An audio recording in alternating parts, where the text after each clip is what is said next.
see. Surround me and take me out. This is such good. Every heart it beats on. You wanna go to the beach, you wanna blow to the DJ vibe. Never change your mind. Keep your focus and reaffirm. If you wanna know, gotta open up a door to a deeper high. Let you one more time. I'm only take ecstasy for free.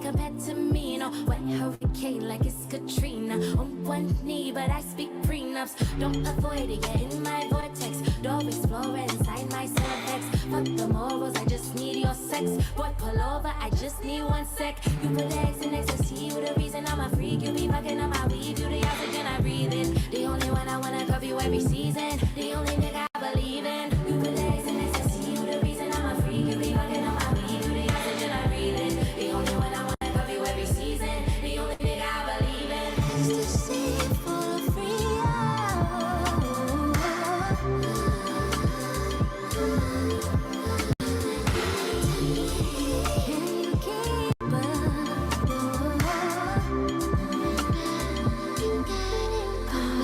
Ready?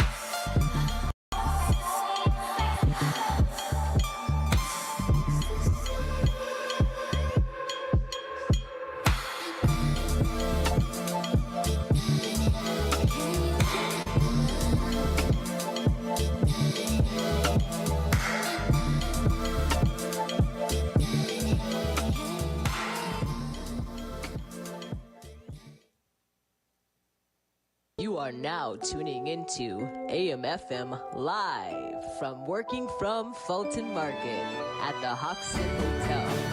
Please welcome your host, Ciera Alyse McKissick. Hello, hello. What a beautiful audience. Hi, how is everyone feeling? Give me a little bit more than that. How are we feeling tonight? Awesome. My name is Ciera Alyse McKissick, and I'm the host of AMFM Live. Thank you so much for coming out tonight. We're going to have a great time. How many of you have ever heard of AMFM before? All right, thank y'all for supporting. For the newbies, AMFM is an arts platform that supports emerging artists across arts, music, and fashion. We host events all over the city and pop-up activations. We also connect artists to opportunities to have their work seen in exhibitions, shown in different spaces, like we curate for the Bronzeville Winery, different office spaces across the city. And we've been doing this for 15 years in Chicago, so it's been really, really wonderful. So thank y'all for being a part of that. I'm really excited for our show tonight. We're here at Working from the Hoxton in the West Loop, and we're going to have a great show tonight. I want to tell you a little bit about Working from the Hoxton. It's such a wonderful space. Tonight, you get to bypass a little bit of the membership, and you get to experience everything that they have to offer. How's everybody's summer been? Yeah, summertime Chicago is wild. The city runneth over with all kinds of things to get into. There's at least 3 things that you guys could have been at tonight, so I thank you both and everyone for being here, definitely. Tonight, we're enjoying drinks. We got a patio in West Loop. We got the great skyline. You really can't get much better than that. We've also got some great entertainment tonight. We also also want to tell you a little bit about the membership program here at the Hoxton at Working From. You can enjoy happy hours, a nice space to work that's cozy, that's outside of your home. You also get discounts at Hoxtons all across the globe. They've got special events, and it's a really, really wonderful opportunity to be able to enjoy the patio 2 months out of the summer when Chicago decides to be warm. If you want to learn more about Working From and how to get a membership here, please enjoy talking to our host here from Working From so you can learn a little bit more about that. But now that the Lala glitter dust from Chapel Roan has settled and the festival tourists have gone back to their respective cities, we can get back to some semblance of normalcy. That is until the Air and Water Show comes out this weekend. And then next weekend after that, we've got the DNC. So we don't get enough militarism and political fanfare from watching the news. You're definitely going to get it here in the city. The United States has been unhinged, y'all, like seriously. The amount of emotional whiplash that we've experienced in the last month alone is enough for history books to write themselves. Can you imagine what kids will be reading about 2024 in about 20 years? That is, if they're reading at all. Between global unrest, Biden's health, Eargate, and Kamala quoting Quavo on a national stage. It's really a sign of the times. Kamala quoting Quavo is like Hillary Clinton saying that she has hot sauce in her bag, knowing damn well she can't handle hot sauce. Oh. Please, please, please, please, though, make the time to vote, though. It truly, truly does matter. It's going to be one of those razor-thin elections. And one thing that rings true during times of great duress is that escapism is on the rise. So, honestly, I escaped this summer to St. Louis. It might not sound like much, but for a 5-hour train ride, you can be transported to the sweltering heat and humidity of the Gulf, and you can also enjoy some slight southern hospitality. So I spent, honestly, the first half of my summer there after doing a program, an exhibition there with artists from the city. I've been there for about 1.5 years, going back and forth, talking to artists about what resources they want or need in order for their practices to thrive. And then the culminating practice of that was this exhibition that I curated that you can see here. Yes. Yes, it's not every day you get to hang a canoe from the ceiling, so that was definitely a lot of fun. And I highly recommend people check out St. Louis. It's just a 5-hour train ride away, and there's a great scene brewing, and the institutions are all free. I was so shocked to see that when I went down there. There's even a great music festival in September called Music at the Intersection, which features artists like Samira Joy. They've got Big Boy, Shaka Khan, Esperanza Spalding, and a St. Louis legend, Chingy. So it's been a while since we've heard that name. Yes, you need to be right there, seriously. So yeah, while I was in St. Louis, Alexandria, our DJ, was on multiple continents. I swear, the last time we were here, she was talking about Mexico and like her trip there.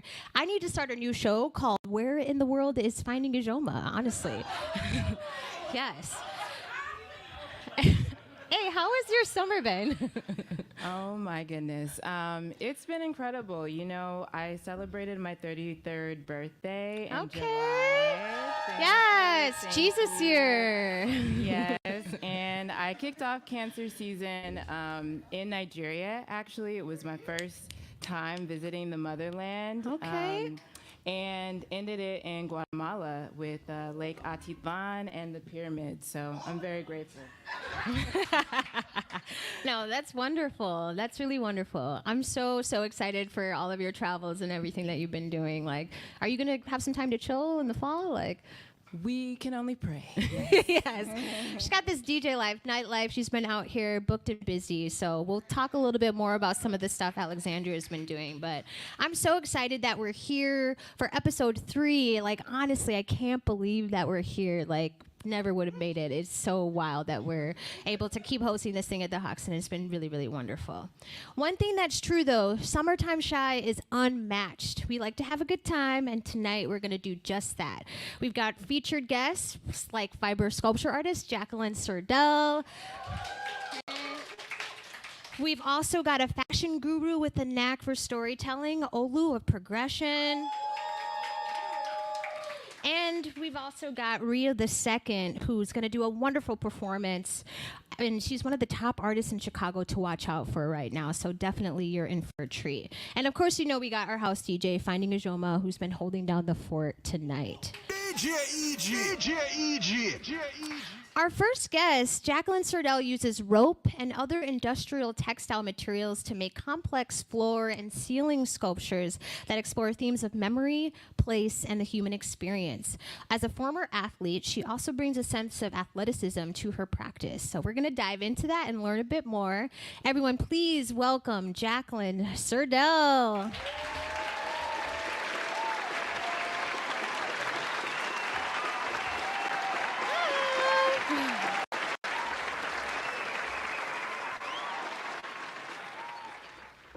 Hey, how are you? Good. A little nervous. You're good. Happy to be here. I'm so excited that you're here. I've been a huge fan of your work for quite some time, and I've known you, so we get to talk about your work. I'm so excited about that. Yay. You've been traveling. Yes. Just my life. It's Yeah, you know, just a little bit of your work, you know, it takes right. over the whole Love, thing. love. I'm really, really excited about all of the travels that you've been doing. You've been all over the place, specifically for work purposes, too, which has been really exciting. So, yeah, I'm excited about that. Talk about that. Just a little bit, yeah. Yeah, absolutely.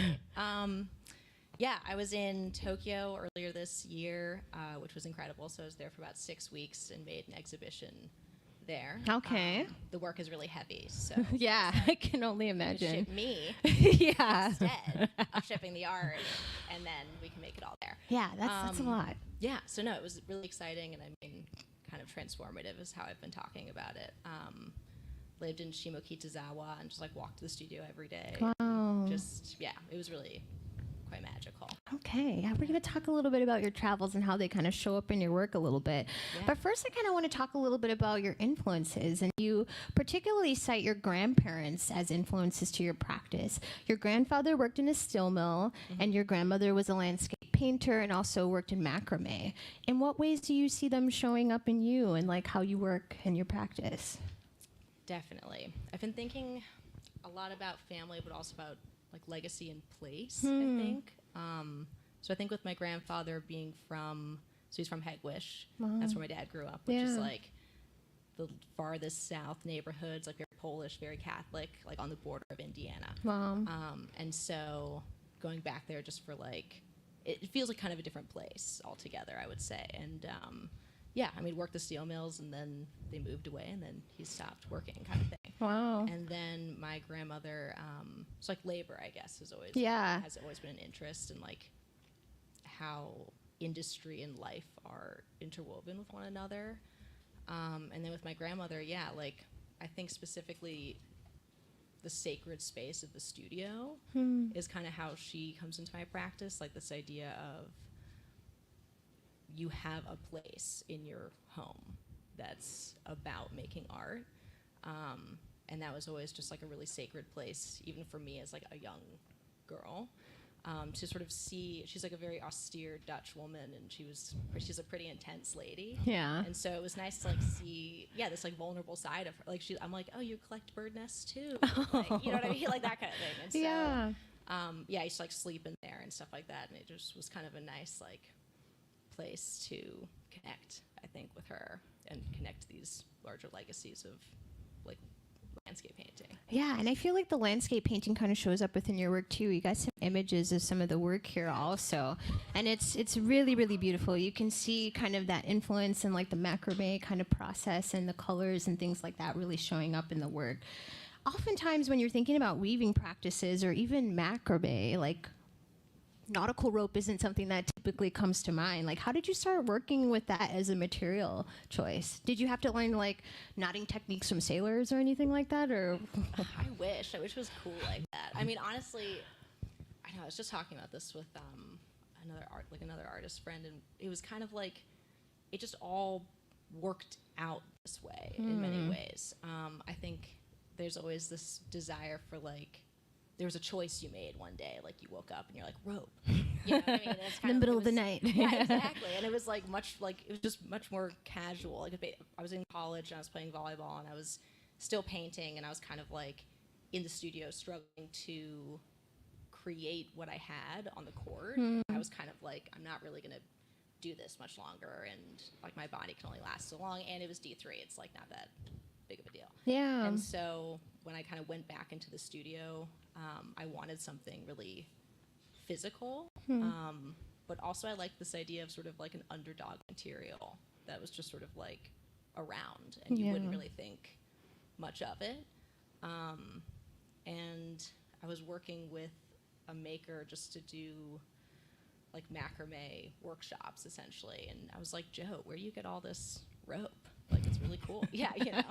And she was like, oh, Frank Ferris Rope Company, and it was like right by my school. Okay. So I went over there, and you knock on the door, and it's just like a random house, and Dave opens up, and you walk in, and you're like 100 feet of that, 100 feet of that, and you would just measure it by the length of the room and cut it off with a machete, and there you go. You have your The machete. It was a huge knife. Yeah, like I was just like, okay, Dave, that's Frank's son. So, so it was kind of like it was natural and happened like that over time. And I was also interested in this idea of starting like contemporary art history, and I was kind of learning about like women house and feminism and art, and I liked this idea of like a humble material and kind of like overworking it to this like almost obsessive quality. Can that, like, what kind of metaphors could that bring about? You know, just asking these broader questions about like power. Yeah. Eventually I was like, I'd love some color. Yeah, no, I mean, you think of nautical rope, and it's usually only like the one color, like the nude or something like that. So it's really beautiful that you've been able to find such striking colors. And I'm glad that you brought up volleyball also, because you did play for like over a decade. And I'm curious about, you know, the physicality of the sport and also the physicality of your practice. Does the practice take a toll on your body as well in the same way that maybe volleyball did? I've got an image too of some of your work that's a little bit inspired by volleyball. About the volleyball. I mean, yeah, definitely. I think it's interesting because I feel like most artists have that physicality component. I just think for a long time it was all about the mind and like conceptualism, and like I was just kind of like, I don't know, that doesn't really, all those things are together for me, right? And so like this idea of the flow state that I got from like, you know, watching Michael Jordan play and shit like that, where I was I'm like, I want my tongue hanging out too. Like when I'm, you know what I mean? Like, so I was like, it makes a lot of sense. Like in weaving, they talk a lot about that too, the flow state. And I was like, it was kind of one-to-one, honestly. Exactly, the physicality of the work. I mean, it's pretty large too. Like it has some weight to it, like you said, but you don't have a lot of weight to you also, but it's like on such a large scale. I mean, here's like an example so you can see just the height of some of these things that are made. So you've got like assistants and everything definitely helping you out. I'm really curious. Like they're like mural size. Like it's a lot to take on. So it's really amazing what you're able to do and like to see it in real life, honestly. You got like, you talked about Tokyo too, and what I'm curious about, I pulled an image from your Instagram of like a image that you posted of a walk that you did through a garden there, and I was trying to find ways that it like showed up in your work also in some capacity. So you got these beautiful pink trees and you got this beautiful pink thing. They may not have been at the same time, but just seeing how you like respond to the natural forms of things is really beautiful also. Yeah, so you can also see Jacqueline's work in real life at Seacrest Beach right now too. We've got an image of that. The show is called Making Time. I'm curious, how do you make time for your own practice also? Well, I thought with that it was kind of a joke because it's not finished yet. Okay. Didn't have time to finish it. Exactly. Yeah. So I think the idea was kind of like, we're making time because you can see me working in process and progress. That's fun. Yeah. So how do I make time? I don't know. It's like part of everyday life. Yeah. Like the kind of in connection with the physicality conversation, it's like you just eat, breathe, work out. Is your studio in your home also? So it's like you eat, live, and breathe. Like if you're like a studio junkie, definitely. Yeah, totally. And it's like almost hard to like separate it sometimes and like talk about it because it is so like domesticated in that regard. Where I'm like, I don't know, where are the cats? Maybe I could talk about it if they were here. Are they like playing? Are they playing with like your nautical rope and things like that when you're working? Oh, they know better. I mean, it's like heavy enough that they've been like whipped a few times just by accident. Okay. You know, like, well, we're gonna play with some of your nautical rope right now. Yeah, we like to play games with our guests on the show, so I think we're gonna play a game of tug of war. I think that I haven't played that in quite some time. So, are you down to play tug of war with me? Let's go. Awesome. Let's go. If anyone in the audience wants to volunteer, we're looking for 2 people to join us on either side. So, if anybody wants to, now's the time. All right, we got one. All right, thank you.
Thank you for being a good sport.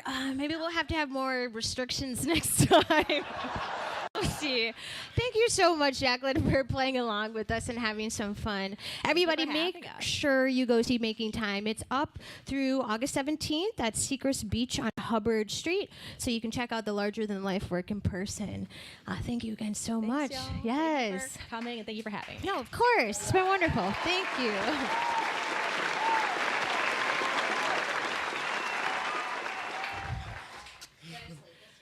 Yeah, we can have it as a remembrance of what once was. So in between our guests, we like to give little updates about what's going on in art, music, and fashion around Chicago. So I'm going to give you guys some art updates of what's going on. We've got Eworks. He was a recent Hoxton artist in residence, and he recently competed in what can be called the Sharpie Olympics in a live illustration contest at Talia Hall called Art Battle last month. It's a doodler's dream, honestly. 12 artists go head-to-head for $5,000, plus a host of other prizes. Congrats to Eworks, because he not only competed, but he was also named the champion. Yes. You can find me on mainly Instagram. Yes, I did. It was embarrassing. I hope it also came with a lifetime supply of Sharpies also. We got a little clip of it so you can see just the skill of this.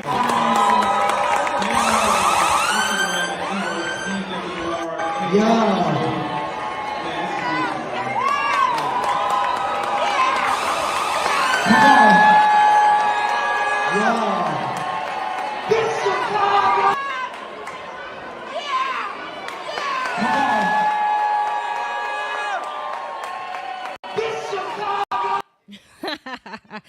So yes, please give it up for Eworks one more time. Make sure you check out his work. He's doing wonderful things.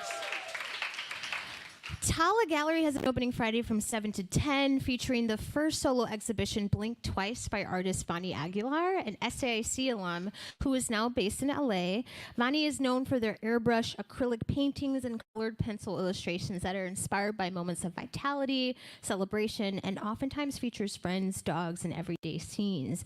That show is on view through October 6th, so make sure you check that out too. We also have Gertie Chicago, who's been doing wonderful, wonderful work in Chicago. They're back at it again with another installment of Chicago Exhibition Weekend, which is taking place October 3rd through 6th, and it highlights the rich artistic scene of Chicago's commercial galleries through a series of events, exhibitions, and special programs. They've been laying the groundwork for the Chicago art scene through this and their new launches like Early Work, which is a membership-based program to connect art enthusiasts and budding collectors directly to artists and galleries through special programming. And they have a new one called Next Stop Chicago, which is an initiative to highlight the under-recognized work of creatives and communities who make up the pulse of the city. Some of their first stops were along the Green Line and included spaces like Sky Art, Arts and Public Life, Urban Juncture, and Blanc Gallery. We've got a little video where Abby Pucker, the founder of Gertie, is talking about it. For a long time, Chicago has been seen as a breeding ground for talent, but people then go other places. People in this city don't even know about all the amazing things that are happening in the city. Next Stop Chicago is a campaign that was conceived of by Gertie to tell the story of Chicago by Chicagoans. Here are amazing organizations, amazing leaders doing incredible work that you probably don't even know about. And it's hard, that's a big challenge, but it's also a really big opportunity. So how do we show that by investing in infrastructure that we understand, trains, planes, automobiles, we can also start to figure out how to invest in these individual projects that are not just siloed, but when thought of together, a potential solution for how to move forward with investments in the creative economy. So definitely stay tuned for what they've got going on with that.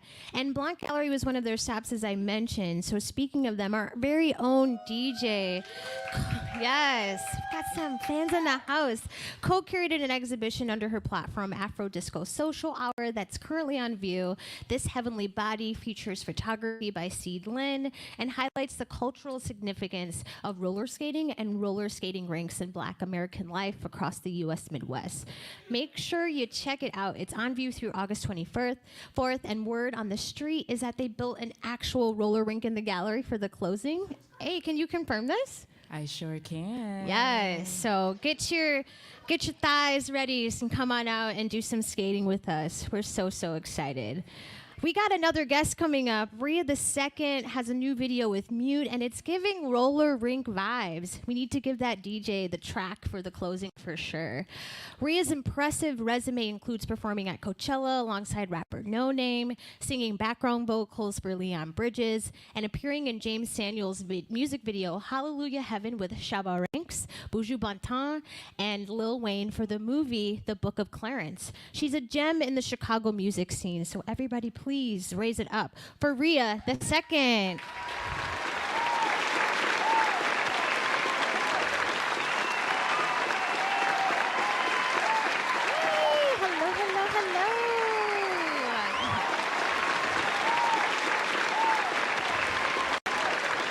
Hey. How are you feeling? I'm great. How are you? Thank you so much for joining us. You've been working lately. We got some images of you working. Like, you performed at Pride Fest this year. Yeah. Last year at Coachella with No Name. You've been with the Kenya all across doing stuff as well, too. We got some images of you at those as well. Like, honestly, you are on the top of your game. Like, on top of that, you released your first album, Alternative Pop R&B, last year, and you just released a fun EP with Mute called Mama's House. How has the momentum been feeling, and what's been the most rewarding experience for you lately? Oh, honestly, I'm having so much fun. Releasing that project with Mute, honestly, has been kind of magical because we just met in October. Oh, wow. So she saw me performing. We did a show at House of Blues, opening up for Roy Kenzie. Okay.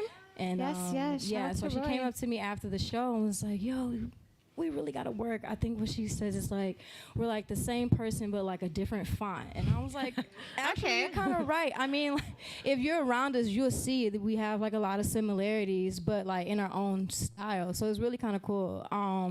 But yeah, ever since we released that project, it's just everyone's been wanting for us to perform. Yeah. And a lot of times we perform together.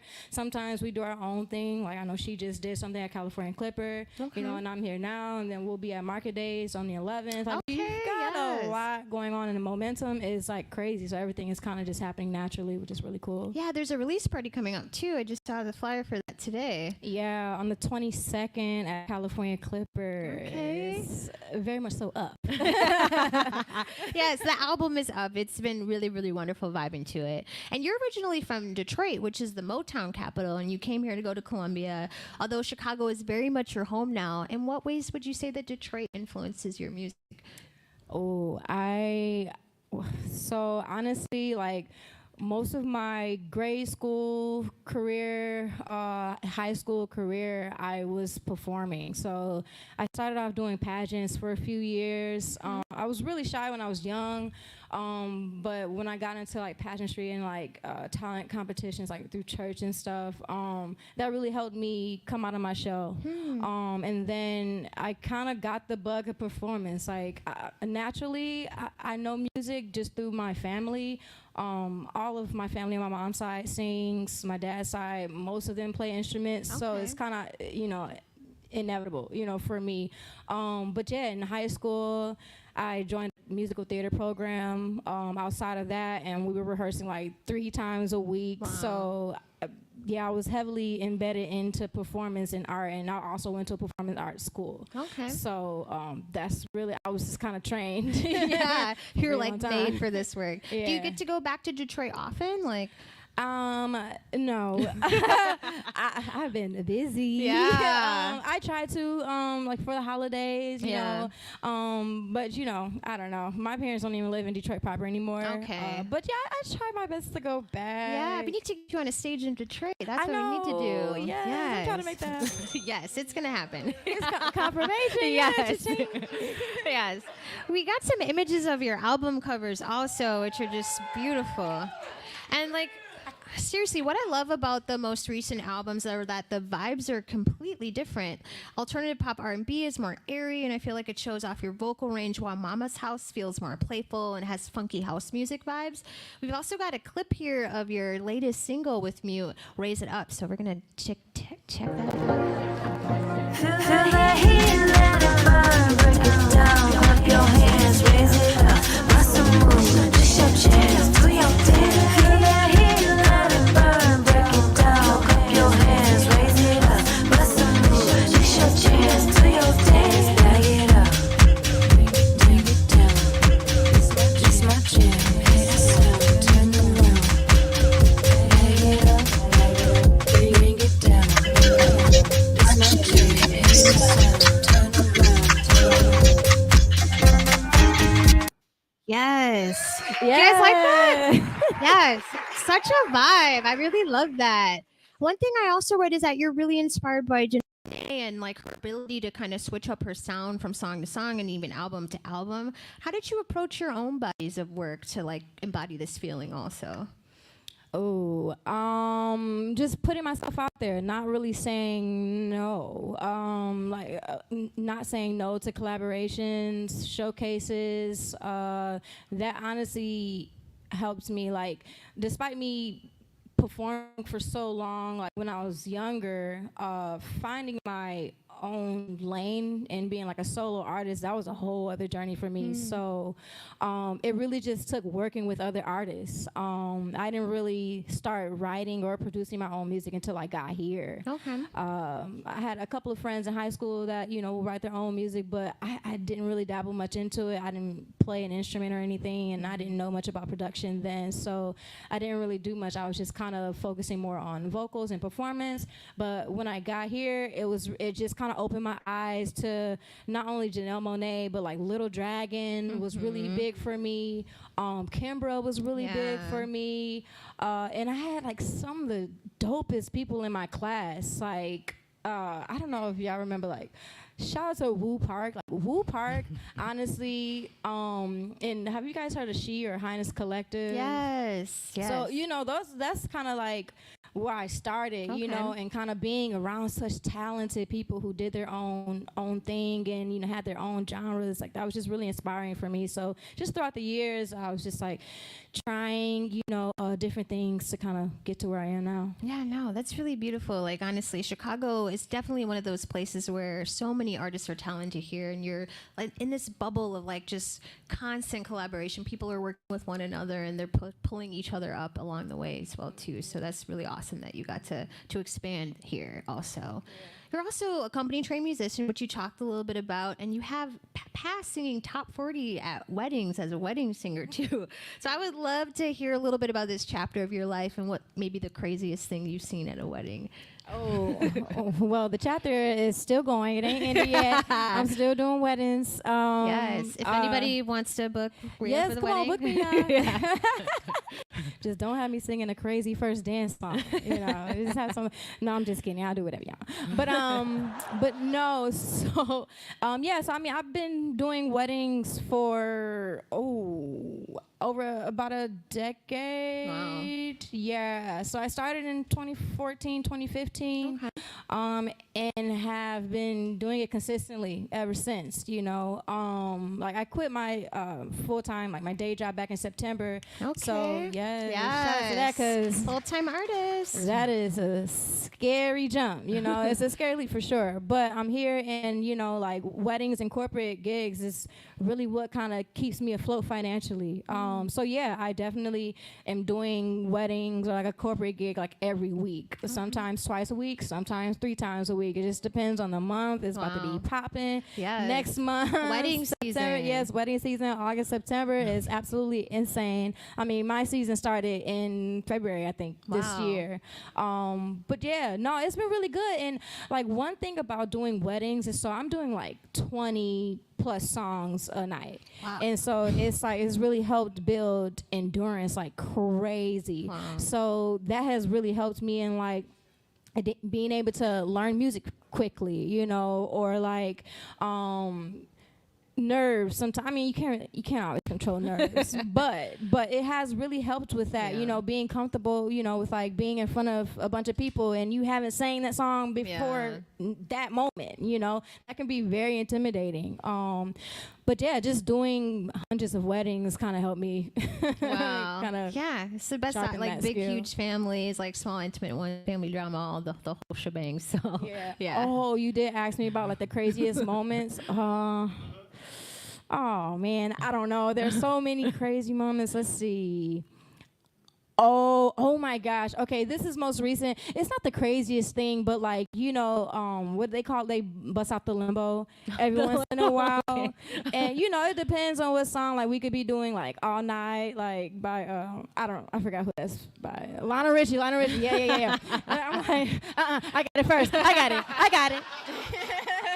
But no, they'll do that. They'll bust out the limbo, and this lady, and I mean, in a full gown, like face planted into the floor, and I'm just like, and it's like right in front of us. But like we keep it cute, we're still all night. The show must go on. Like but like it'll be crazy stuff like that, and then, like just like awkward like speeches and stuff. No, I mean same at my wedding. Right before I was about to say I do, my stepdad's chair buckled from underneath him, like in front of everyone, and I was like, forever hold your peace, okay? Dang. So, oh man. Yeah, I'm really curious though. Last question, like you got your name. Is it a family name? Because it says Rhea the Second. So like, are you the second? Like, where did your name come from? So Rhea is not my government name. It's my mother's middle name. So it is, I guess, a family name. It just wasn't given to me. I selected the name, but sometimes I feel like the name chose me. Because I mean, I could have chosen any other name, but I don't know. I just always thought that name was really pretty, really regal, and like since I'm not the first one with the name, I'm the second one with the name. So hence Rhea the Second. And honestly, it's kind of crazy. I was telling you guys, like in the green room, that like a lot of people pronounce it Rhea, which is like not incorrect. It's not what my mom was named. It's Rhea, but Rhea is actually like the name of the second largest moon of Saturn. It's also like the name of a goddess, like a Greek goddess, which is really cool. So it's been nice to kind of like pick up layers of like what that name really means, like the origins of it, and it really helps me artistically. Well, you're always number one in our book, so definitely. And second isn't always bad. I mean, Chicago is known as the second city. Sha'Carri just got a silver medal for coming in second in the 100-meter.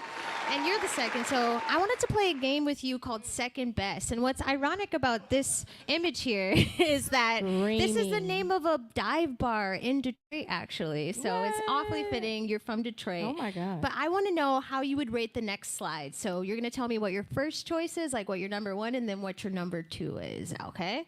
All right. So we've got, speaking of weddings, we've got Wedding Crashers, and we've got The Wedding Singer. Which one's number one? Which one's number two? Oh, okay. I would say, I'm only going to say number one for Wedding Crashers because I've actually, seen that one, all the way through. You definitely got to watch The Wedding Singer. Yes. So number two will be The Wedding Singer. Yes. Classic Adam Sandler, he sings on a plane to get his girl back. It's kind of wild. The next one, we've got... I'm screaming. What is this middle part? We got Drake or Kendrick. What? Y'all kick me out of here if I say the wrong answer. Number one is Kendrick. They not like us. They not like us. All right. Good answer. And then speaking of Janelle Monáe, her 2 albums, which one is number one for you? Okay, all right. Arcandroid is number one for sure. Number one? Yeah. Okay. For sure. Yeah. The Angel Pleasure was good. There was some vibey beats, and stuff on that, All right, here's the last one. Yeah, I know. We've got some... He about to leave. I know. Ay, Dios mío. Second is not bad. Second is... Shaka number one. Okay. And I know where I'm at. She from here. I know where I'm at. Yes, R.I.P. to Tina. Always a legend in our book. All right, let's ask the audience. If you say Tina Turner, everybody clap. And wait, hold on. If you say Shaka Khan, everybody clap. Okay. Looks like Shaka got that one. Thank you so much for playing along, Rhea. And you're always number one in our book, like I said. Stay tuned, though. Rhea's going to be back out for a live performance powered by Red Bull. So please be anticipating it. I heard the sound check. It's amazing. You're going to enjoy it. Give it up one more time for Rhea the Second. Thank y'all so much.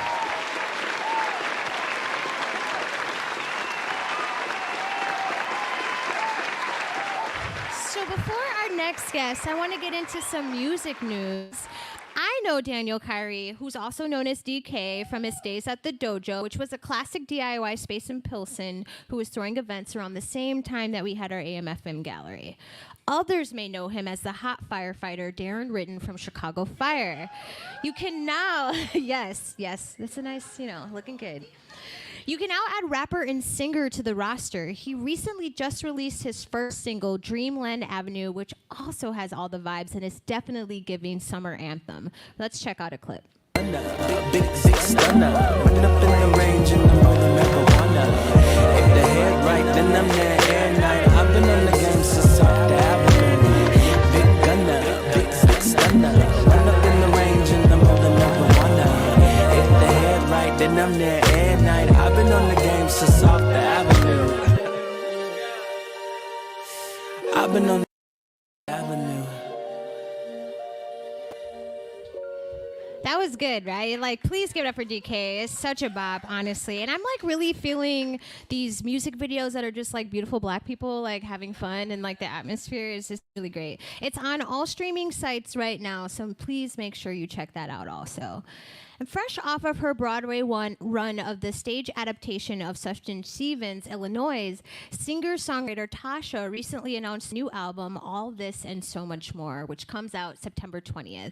Her album release party is September 27th at Shuba's, and tickets are available now. Here's a clip of her newest single, Michigan.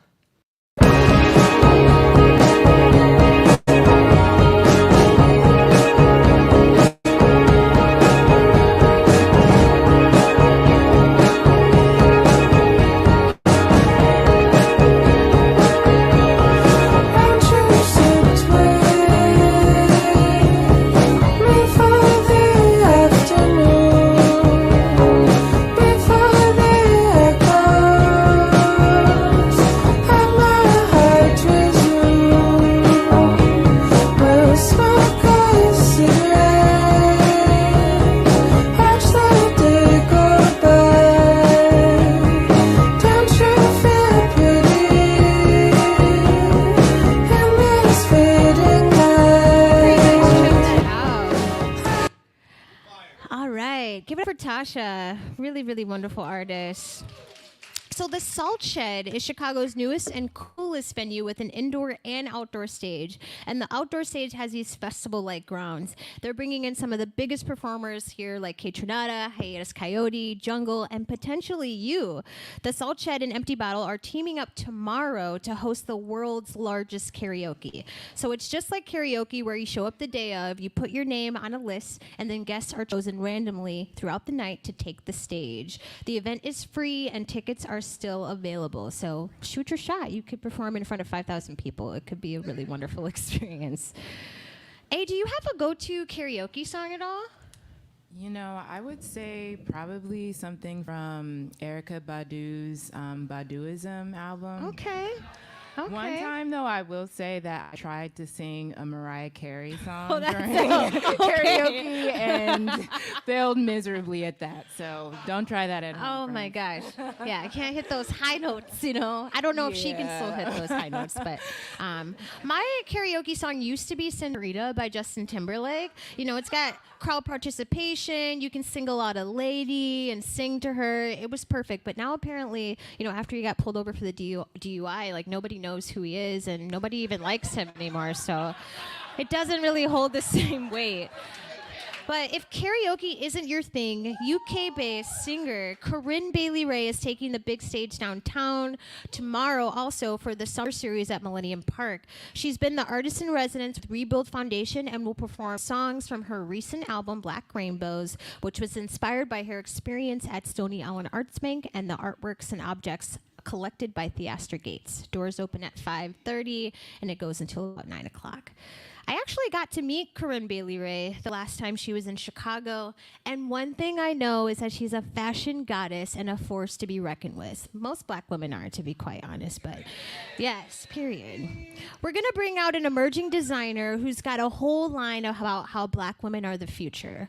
Olu is a creative director, graphic designer, and founder of Pgrssn, a brand specializing in unique storytelling through a black lens. Deeply connected to his community, Olu uses art as a platform to highlight injustice while creating items that start a dialogue. Everyone, please welcome Olu of Pgrssn.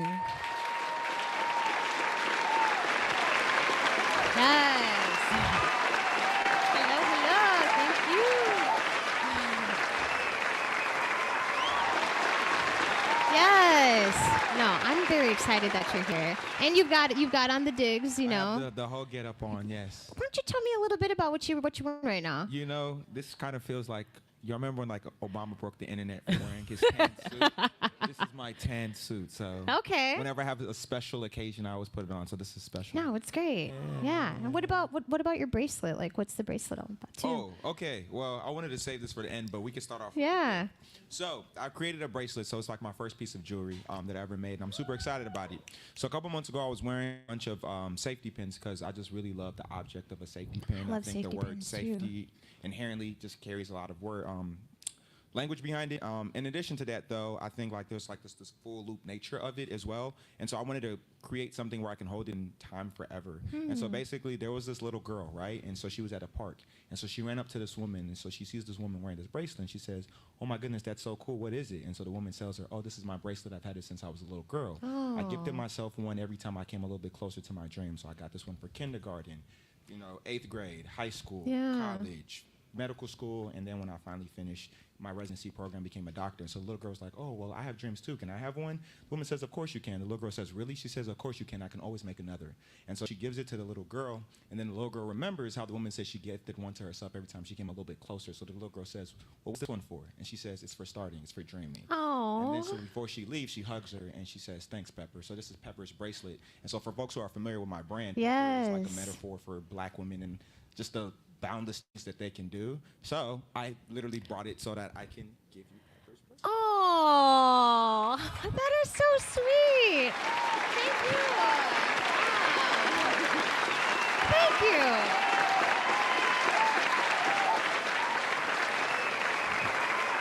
Oh, thank you so much. I feel like I need closer to my dreams. Seriously? Yeah, I did. Yes. Yes. So, yeah, Thank you so much. course, Honestly, no, I've been all about the dreaming lately, embarking on new journeys. So I'm gonna get like emotional. Thank you so much. Of course, no, I appreciate you. Thank you for being Pepper. No, thank you. I really love that line that you did also, and I really love this line and like all the work that you're doing. You're such a community person also, and you're really pushing the boundaries of what fashion can be and what we deem as fashion, and bringing a certain consciousness to clothing. I'm really interested in how you bridge the gap between social justice and fashion. You lead community events. You've also given out a few scholarships to high school and college students. Can you talk a bit more about why it's important for you to lead through that lens and fashion with community building? Yeah, I think for me, the most important thing that I've realized is that, like, no one needs another T-shirt, but people need another story. And so that's what I essentially do with my brand. And so it does get really frustrating just being very transparent, right? Like, at the end of the day, I do need to make money, but I think what helps me keep going is understanding. In the store right now, we just recently did a collection about Ken Griffey and Ken Griffey Jr., the first father-son duo. And so I looped that into a story about Black fatherhood in general, especially Black fathers in my community. So if you look at the lookbook, it's actually featuring my real-life brother and my real-life father, right? And I remember that night when we came home, my father came to tell, my mom, like, today felt like my birthday, right? And, like, it was a moment where we got to, like, enshrine my father and my brother in this moment of time. So regardless of how many T-shirts or hats I sold, no one could take away from that moment we created. And then to even push it even further, right, we're collaborating with the Southside YMCA to do a father and son baseball game, Oh, that's right? awesome. So, like, that's on August 24th. Y'all should pull up. And so, like, I think, that's the whole point of, like, the work that I'm trying to do. It is to be bigger than just one T-shirt and to tell another story. And if you can participate, then please buy something. But if not, you can still immerse yourself in the story we're telling. No, I think that's so special and so beautiful, and like the way that you're kind of combining these things and getting people involved along the journey, and you're teaching people about history that they may not necessarily know. We've got some images of some of the other collaborations and things that you've done. So the one in the middle is about the baseball and the Negro League that you've done. You've also highlighted, people, political leaders, and folks who are like really pushing the guard as well. So there was a James Baldwin collection that I really loved as well too. It came with like this really awesome teacup and stuff like that too. So you come from a graphic design and research background. You can definitely see that in the ethos. I'm curious about how you come up with the designs. Do you pick the theme, or do you pick the design aspect of it first? So everything, I genuinely consider my work to be a practice. So there's 3 pillars in my practice. It's past, present, and future. And so I literally take my ideas, whatever I have, and filter them through that. So for example, for the Ken Griffey collection, I took a moment from the past, and then I leveraged the digital assets from like the Cincinnati Reds, and I created contemporary clothing that fit today's context with the present. And then future is always community involvement, right? The number one rule is, even if you can't purchase anything, you should still be able to participate. So even with the Pepper collection, we did like a free magazine. And so for this collection, we're doing the father and son baseball game. So it's literally just putting all of my ideas through that filter and then seeing what comes. So I really don't know what anything's gonna look like. The first thing I do is research, and then from there, I kind of let everything tell me what to do. I always tell people, if you don't know what to do next with your work, it's because you haven't done enough research. Okay. Everybody, do your research, y'all. Honestly, just dropping gems here tonight. Honestly, I have some more images of some of the other designs that you've done here. You got a close up of the Negro League hat. This Granny's House collaboration was also really beautiful, involving people along, and you like set up scenes and do these photo shoots and stuff. Can you talk a little bit about that collaboration as well? Granny's House is one of my favorite. I'm very much a big fan of Mac and Fortune House and the work that they're doing on the South Side. I've been following them for a really long time, so I was very proud of them. And so I wanted to figure out how could I center the work that they're doing while also looping in the work that I was already doing with my own grandmother. And so that's how we kind of came up with the concept of Granny's House, where it was already an idea. I was touring around the country, but I wanted to bring it back home in Chicago and to really highlight my grandmother, because a lot of the work that I do, I consider to be really spiritual and a continuation of that work. And so my mother is actually a seamstress, and that's what she was doing in Nigeria before she immigrated. So, understanding that my mother came from her mother, and how I'm currently where I am today because of those women. I do a lot of the work around trying to highlight the women specifically in my family. So I'm even having a fashion show in October, which is Banjo, which is my grandmother's maiden name, right? And so it's going to be me kind of exploring the life and legacy of the women in my life through cut and sew clothing rather than just shirts and hoodies. But like, yeah, everything kind of just always loops back to how do I tell personal stories in my life, but leave enough of way for people to kind of see themselves in the work. And I think that that's like the secret to what everything I do is the vulnerability that I share in my work that allows people to see themselves in the work as well. It's never about me. It's always about us. Yeah. Yeah, no, I was very, very close to my great-grandmother. My grandmother growing up, I got to grow up with 4 generations. So I love the fact that you're, you know, honoring your ancestors and like your family lineage in the work as well too. I'm sure they would be very, very proud of you. Like, you also were selected to be a part of Arts and Public Life's L1 Business Accelerator this year, which offers 3 local entrepreneurs free storefront space and mentorship. So you have your first brick and mortar, and this is you like in front of the shop. So yes, give it up for that. Yeah, you have to apply and you have to make it through the rounds and stuff. And the store is in Washington Park on 55th Street, just off the Green Line. How has that experience been for you, and having a physical brick and mortar helped evolve the brand? Yeah, if I've been very honest, it's been really tough. I think it was kind of given to us as a retail space, but I think now that I've had enough time to kind of spend time there, I view it more as an event space. So I'm radically transitioning my relationship with this space to see how many more events can we have and how do we create a destination out of it.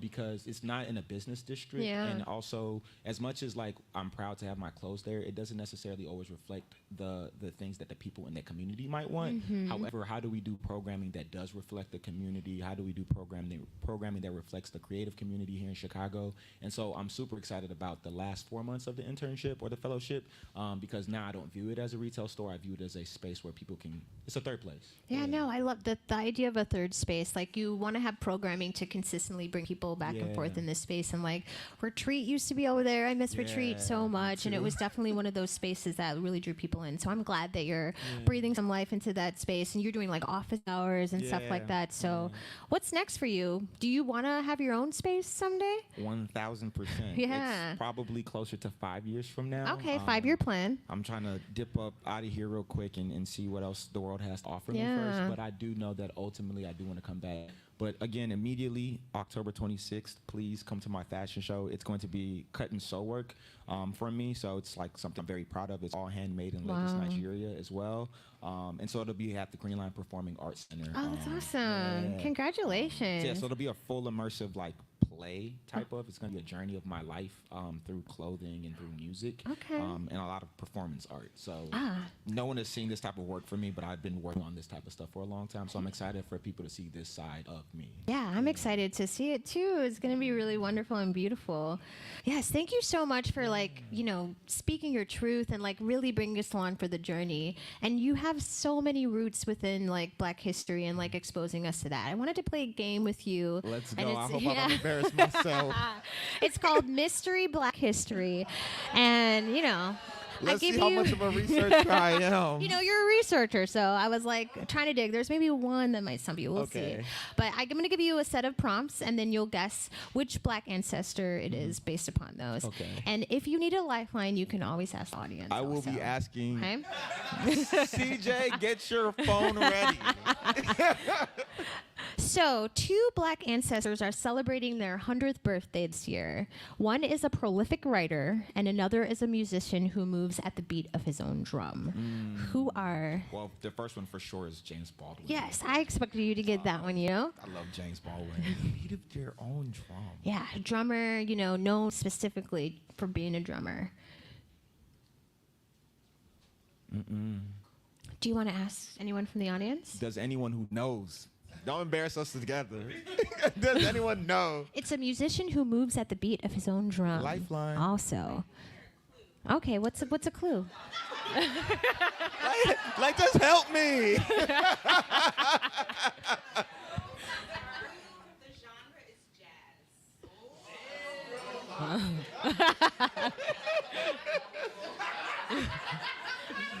Kenya? Yes. I was not going to get that. Got James Baldwin and Max Roach from a fellow jazz musician. Okay. The next one. Which author prophesized her writing career in her journal entries and wrote a dystopian novel in 1993 that takes place in our current time? I know. The interesting thing, I actually wrote an entire book based off of a short excerpt that I read. Okay. You're having the nervous blanks right now. The clue is... No, she's Black Butler. Yes, yes. Octavia Butler. And if you see at the top, I shall be a best-selling writer, she definitely did that. So if you learn one thing, it's write your dreams down, manifest that. For sure. And it's crazy, the book is literally happening right now, and it really is it's almost true. So the next one, people will say that Sean Stussy invented street fair. Stussy. Is it Stussy or Stussy? Stussy. Yeah, I've heard it both ways, In the 80s, which black fashion designer was known for bringing streetwear aesthetics to the catwalk and coining the concept of streetwear before the term existed? Is it Willie Smith? Yes. Okay. Yes. Willie Smith of Willywear. Yes. That was the one good job. Good job. No one would have thought Willie Smith was the one that was going to stump me, but I was the one that stumped me. Yeah, that's good. I mean, you work in fashion, so that's good. That's awesome. No, Willie Smith is a legend for sure. Yeah, definitely a legend. So thanks so much for playing along with us and joining us tonight. Yes. Make sure you stay in tune with Progression, visit the shop, attend an event, go to the fashion show, and get some of these designs. The fit is hard. Make sure you cop it. So give it up one more time for Olu. Thank you. And thank you for the bracelet. Thank you so much.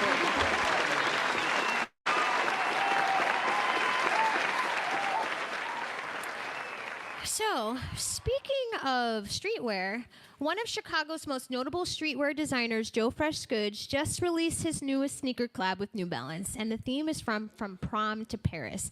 The inspiration behind the collaboration is centered around prom colors, and they come in prom blue and Paris red. The full collection also includes t-shirts, jerseys, hats, jackets, and tracksuits. So make sure, I think they released with a special lottery, so they might be gone now. That was 2 days ago, but if you want to cop one, definitely check it out. This summer also, Chicago-based design label, the Eugene Taylor brand, released their summer capsule collection in celebration of 9 years of designs in Chicago.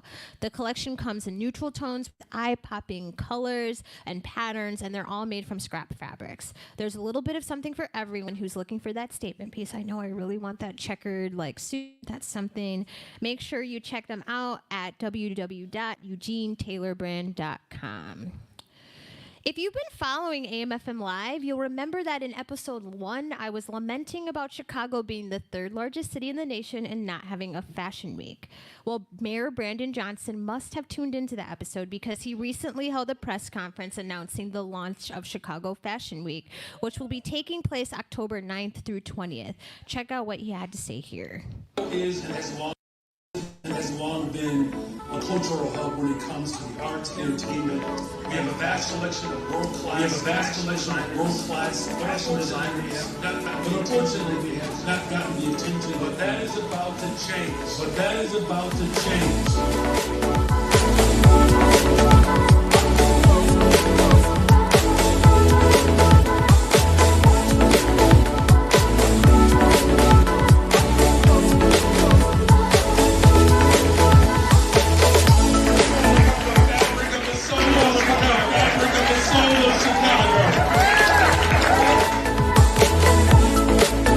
So make sure you check that out, and then after you check that out, go to Olu's fashion show 6 days later. So Mayor Johnson, if you're watching, we on the South Side really miss the Silver Room Block Party, and it would be great to get the city to back the festival like Lollapalooza so we can have something for us by us. We've got some great talent in the city, and you guys are definitely in for a treat. We're going to bring back our musical guest, Rhea the Second, and have our own little block party in Working From. So everyone, please welcome back Rhea the Second.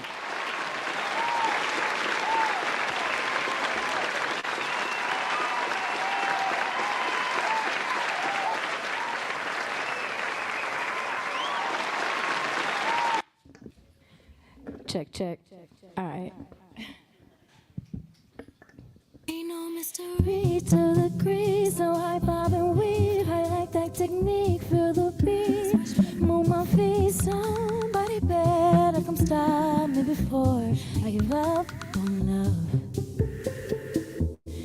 Ain't no mystery to the crease, so I bob and weave. I like that technique, feel the breeze.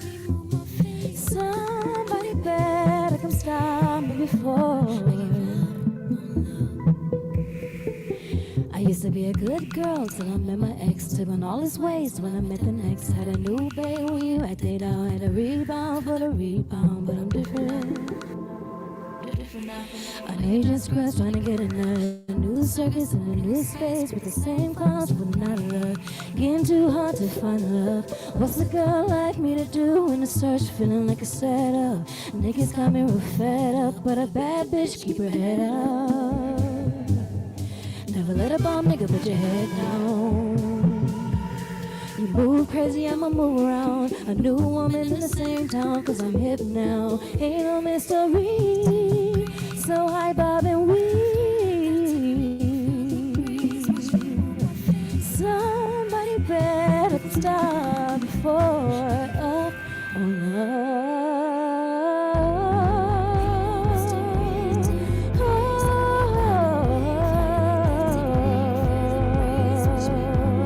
Somebody better stop me before I give up on love. Thank you.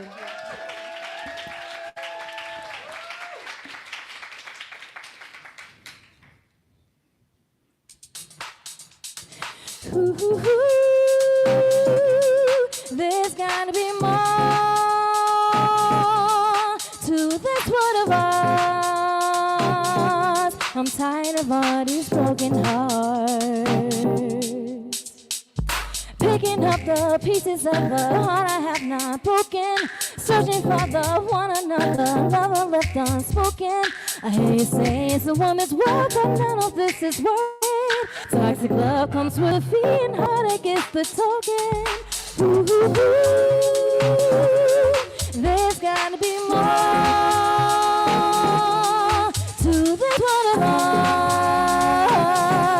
I'm tired of all these broken hearts. Yeah, got me crying out. Ooh, there's gotta be more to this one of us. I'm tired of all these broken hearts. Broken hearts. There's plenty fish in the sea. If you don't like me, then why you stay around? I held you down when I shouldn't have, but luckily I found my way out. You got the sense and experience to know better than to settle down. Cause it's best that you're not around. Cause I'm always crying out. Ooh, ooh, there's gotta be more, yeah, to this world of ours. I'm tired of all these broken hearts. Yeah, got me crying out. Ooh, there's gotta be more, yeah, to this one of us. I'm tired of all these broken hearts. Yeah, yeah, yeah. If y'all having a good time tonight, let me hear y'all make some noise. Woo, yeah, yeah, yeah.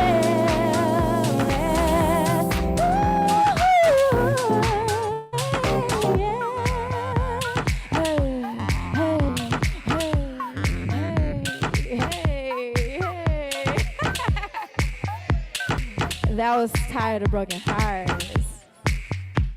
That first song was called Grace Street. Those are unreleased songs, so y'all just gotta be on the lookout for those. We can go to the next track.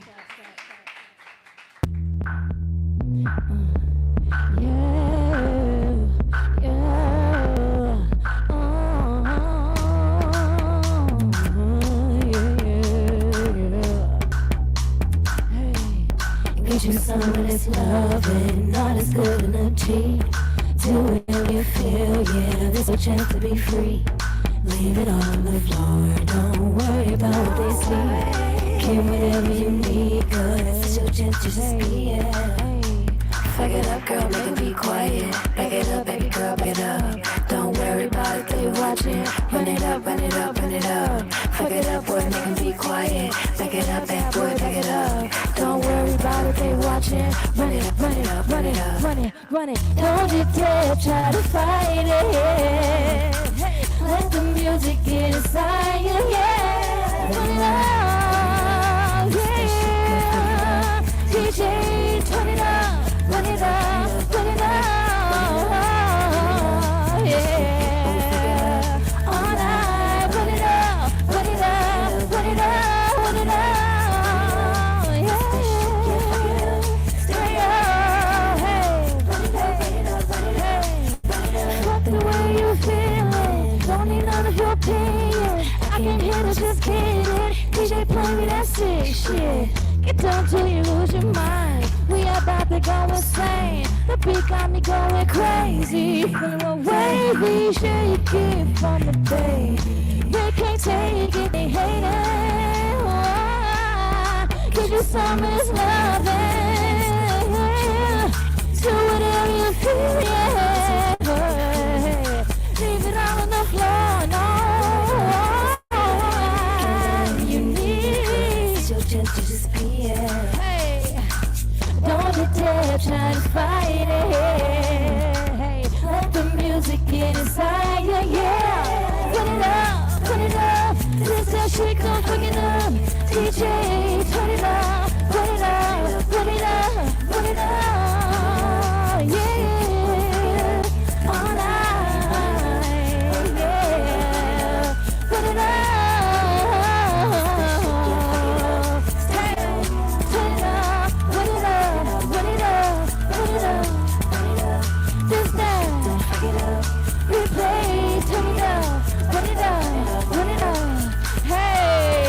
So that's what I need y'all to do with all of my music. I need y'all to run it up. Hey, hey, hey, hey. Yeah, that song was called Run It Up, if y'all couldn't tell. All right, ready for the next one. Oh, here we go. You know I got a lot of love, I just wanna keep the peace. You don't wanna push your luck, if you keep trying me. We too grown for the games I don't wanna play. You know I got a lot of love, on my shit today. Hey, on my shit today. You got one time to apologize. You got 2 times to get out of my face. Sparked it up cause I had to clear space. 3 times and you about to catch face. Like a cycle, again and again. I'm not the one to pretend. Honest, tip on my tongue, I promise. I'm not the one all day, all night. You must like it, you try me. Don't you take me seriously. Hey, you know I got a lot of love, I just wanna keep the peace. You don't wanna push your luck if you keep trying me. We too grown for the games I don't wanna play. You know I got a lot of love on my shit today. You got 1 time to apologize. You got 2 times to get out of my face. Sparked it up cause I had to clear space. 3 times and you about to catch face. That song's called Honest. Thank you. That song's called Honest. That's also some new shit. It ain't out yet, so y'all just gonna have to wait for that. Thank you. All right, we can go. This ain't out either. All right, this song is called African American Hideaway.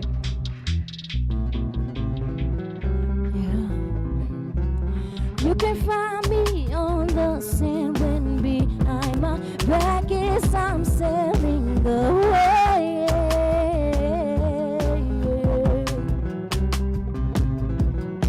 Sandy hourglass is running out. I come crashing like a wave, yeah, crashing in like a wave. African American hideaway.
Thank you.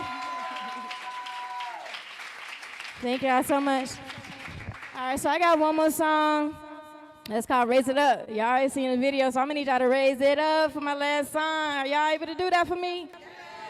All right, here we go. Hey, hey, hey, hey. On my count, I need y'all to turn up.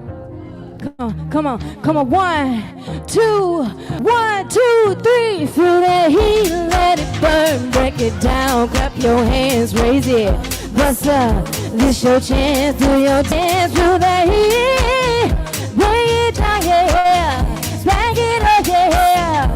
This your chance, do your dance, raise it up, hey, bring it down, yeah. This my jam, hear the sound, turn around, bring it up, yeah, bring it down, yeah.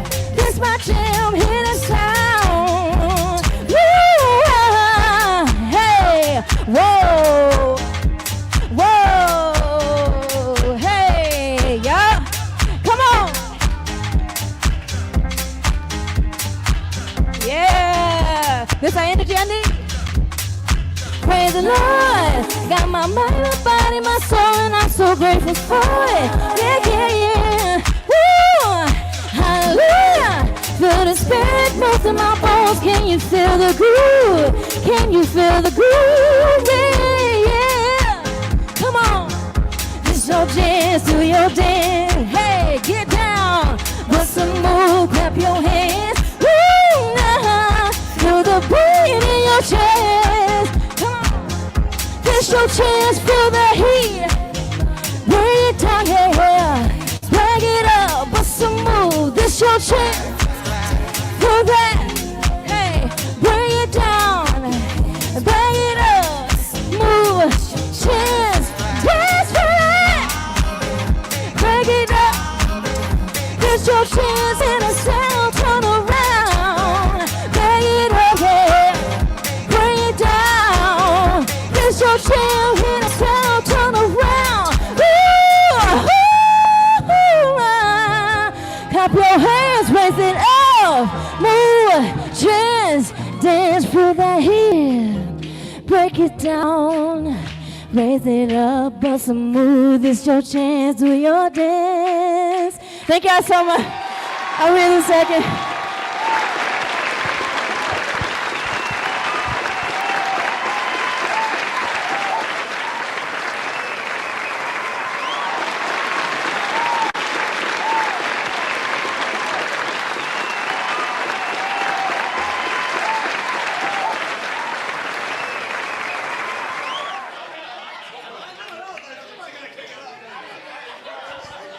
For Rhea The Second, one more time, y'all.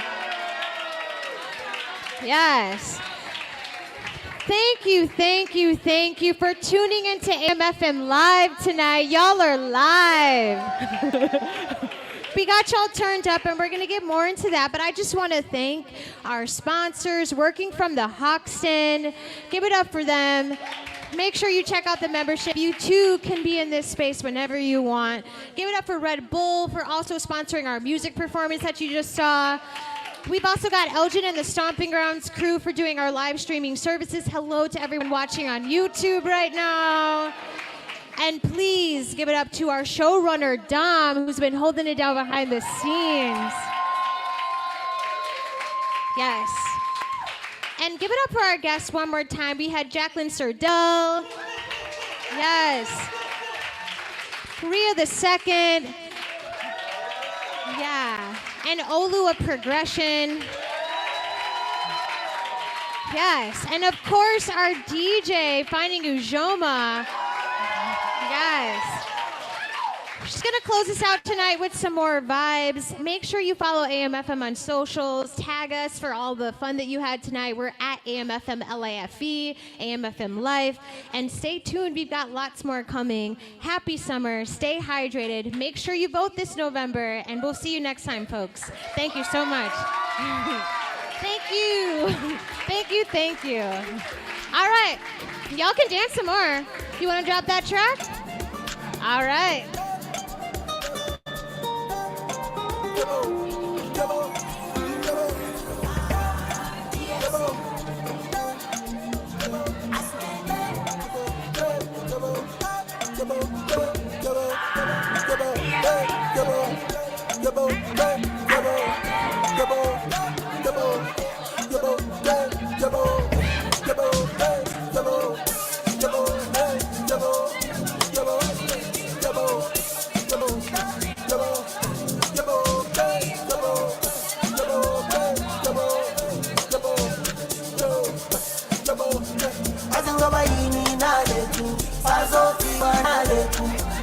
yini ke nalethu sazobiwa nalethu ngizoba yini ke nalethu ngizoba yini mina nalethu